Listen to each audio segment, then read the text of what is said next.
Shivanshu recording studio बानावर बिशुनगंज।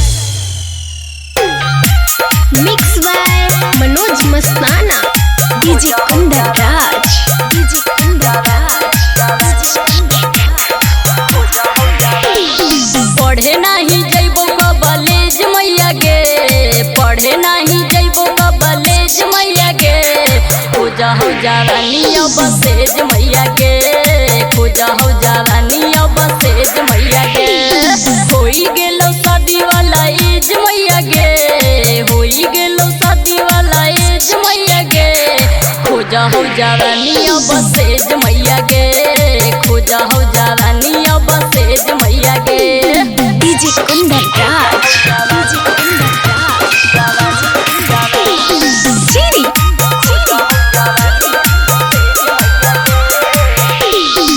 शादी करके मैया हे कहूँ हमरा मान गे, कॉलेज के लइका एगो हे कहूँ पसान गे।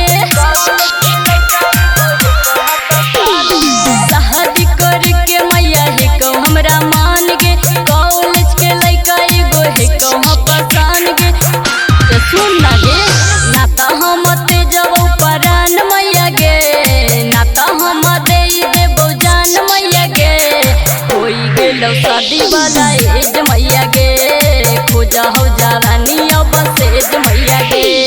DJ Kundan Raj, DJ Kundan Raj. चीरी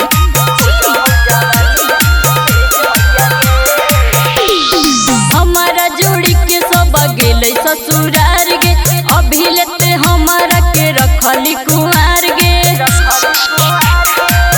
हे गे सुन ना गे, हमारा जोड़ी के मैया गेलो ससुरार गे, रिंकिया के अभी लेते रखली कुमार गे।